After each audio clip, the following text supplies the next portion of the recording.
Good afternoon.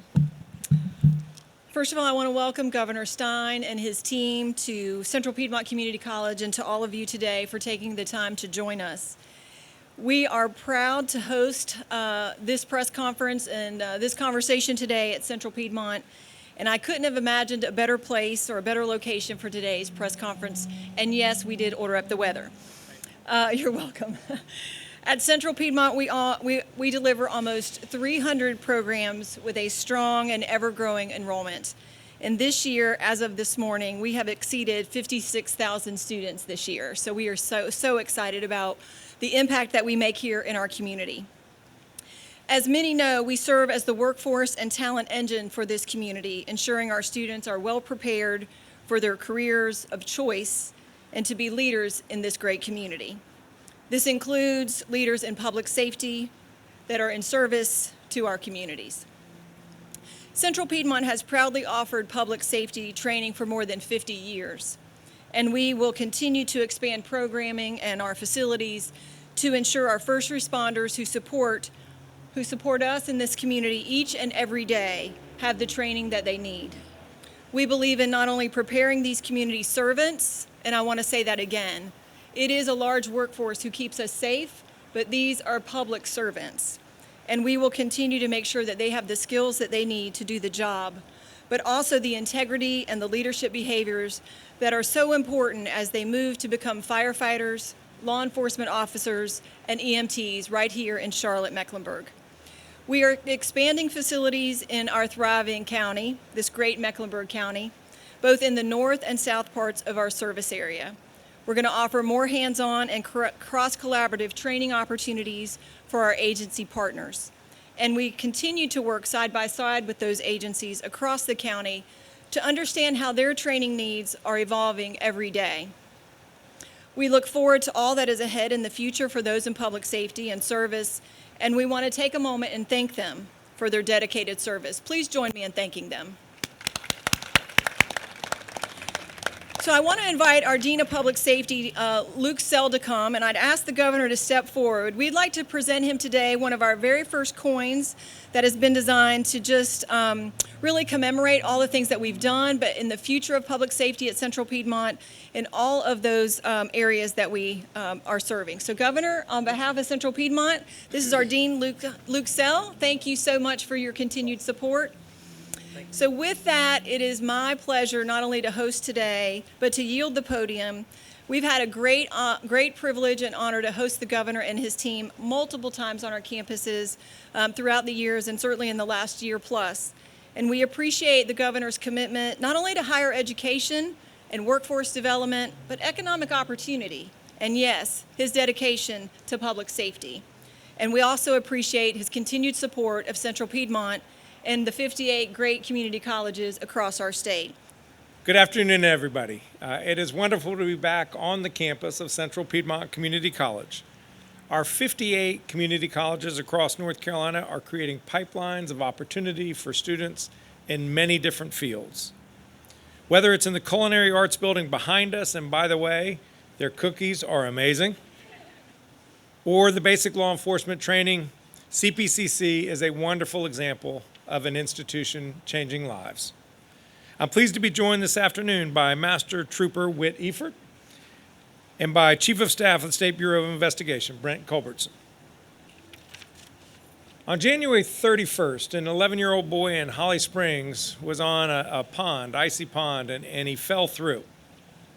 Fortunately, Holly Springs officer Percy Evans was nearby. He immediately rushed to the scene, jumped in the water, and rescued that boy. He saved his life. But it wasn't the first time he'd saved someone's life. In 2019, he raced into a burning building to rescue a woman trapped inside. Saving lives is what heroes do. That's the kind of thing that so many of our state law enforcement officers do on a daily and weekly basis. Just as they step up to protect and serve us, so must we step up to support them.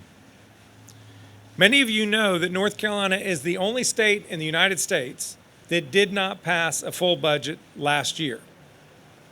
But you may not know that the state has not passed a full budget in 2.5 years. A growing, thriving state like North Carolina cannot just limp along. We face certain critical needs that require immediate attention. That's why I have proposed, and the General Assembly must pass, a $1.4 billion critical needs budget. This critical needs budget includes $211 million going to urgent needs in public safety.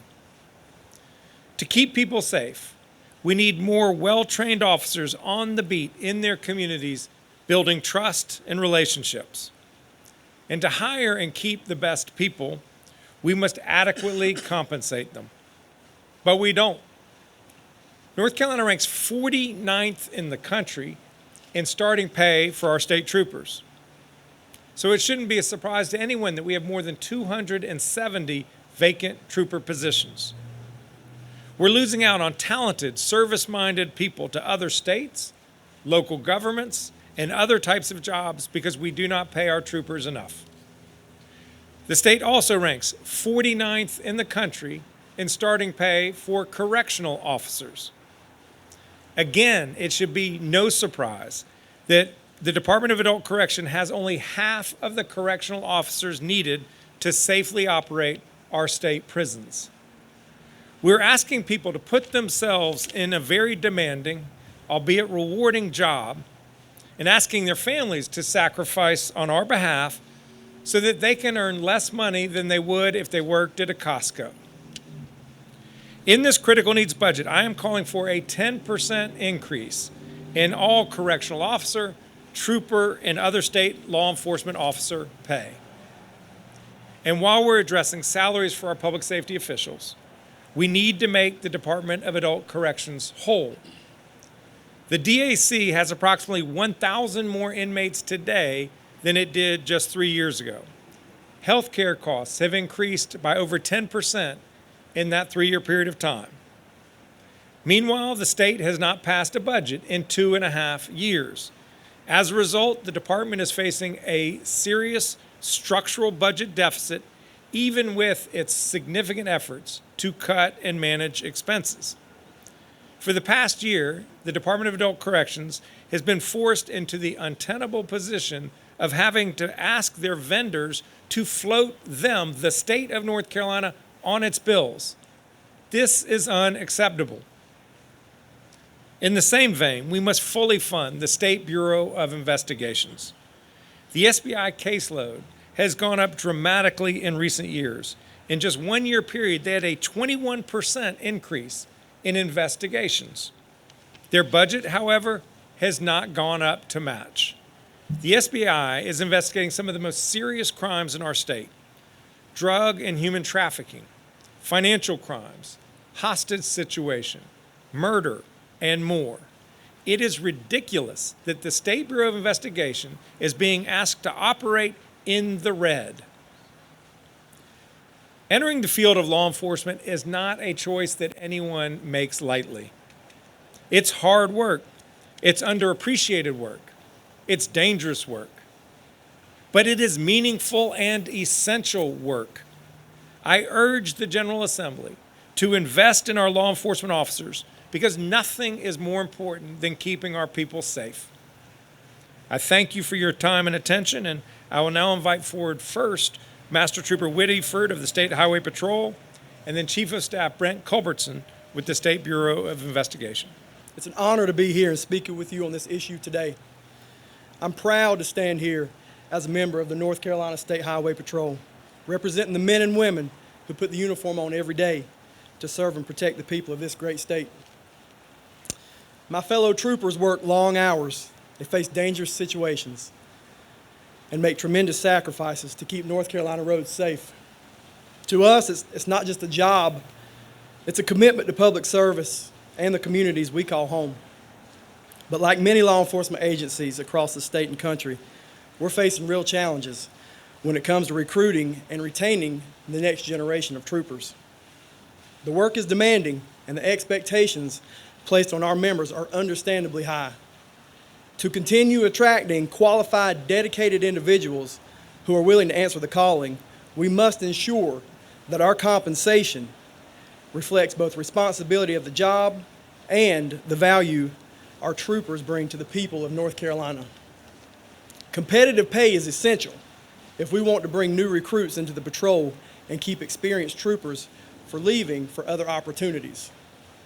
Every time we lose a trooper, we lose years of experience and leadership that help keep our highways and communities safe. That's why we are grateful for the efforts being made here to address this issue. I want to thank Governor Josh Stein and members of the North Carolina General Assembly for recognizing the importance of investing into public safety and for their work to support law enforcement officers across our state. By continuing to prioritize meaningful pay increases for our troopers, you're not only supporting the men and women who serve today, you're also helping ensure that the North Carolina State Highway Patrol remains strong for generations to come. On behalf of my fellow troopers, our families, thank you for your leadership, your partnership, and the safety for North Carolina. Thank you. Now we'll bring up SBI Chief of Staff, Brent Culbertson. My name is Brent Culbertson. I serve as the Chief of Staff for the North Carolina State Bureau of Investigation. We at the SBI are extremely grateful to Governor Stein to have been included in his critical needs budget request. These funds that have been requested specifically for the SBI are mission critical for our agency in order to better serve our law enforcement partners and keep people safe across the state of North Carolina. The State Bureau of Investigations was founded in 1937 and provides investigative and technical assistance to a variety of law enforcement partners. Our role and essential mission is to serve. In the last year, we have endeavored to do just that. To serve our sheriffs, our police chiefs, our district attorneys across the state of North Carolina who call on us daily to be a support. Like Governor Stein said, we help solve and prevent serious crimes like homicides, transnational criminal organizations that traffic drugs into our state, internet crimes against children, and human trafficking, just to name a few. And while our budget has remained constant, our caseload has increased. From calendar year 2024 to 2025, we have had a 21% increase in investigations and a 33% increase in processing crime scenes. Across the board, our activity has increased, largely because we've been able to shift our focus back to proactively serving both our law enforcement partners and the citizens of this great state. So in order to continue our work and to keep supporting law enforcement partners, we need these valuable resources. The State Bureau of Investigation remains ready to serve and protect the state of North Carolina, and we are extremely grateful to be a part of Governor Stein's request.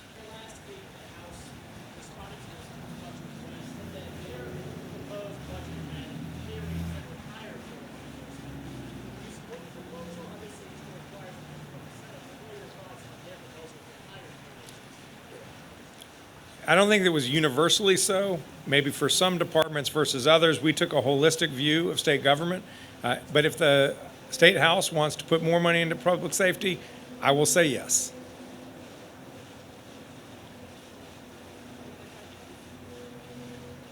What do you make of this long range after the only state capital has? What is the real world impact to taxpayers here in North Carolina? What will they see in their daily lives? Right now, North Carolina is ranked 49th in starter trooper pay, 49th in correctional officer pay for starting officers.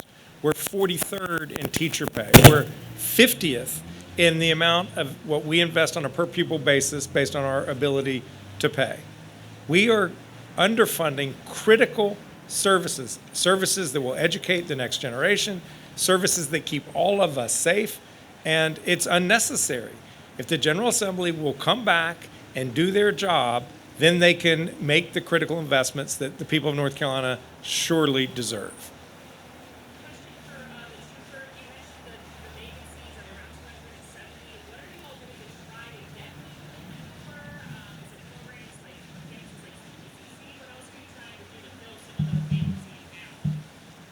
You want to take that one? It's just about recruitment and retention. Say that one more time, please. Just recruitment efforts, you mentioned the vacancies, the number of vacancies for troopers, just what you're doing to try to recruit, whether that's here in the Charlotte area or elsewhere around the state. Yeah, absolutely. We've got recruiters that are here with us today. We are out in the communities trying to do our best to recruit, but you know, it's one of those things where other agencies are paying more money right now, so it's tougher out there than it was in the past.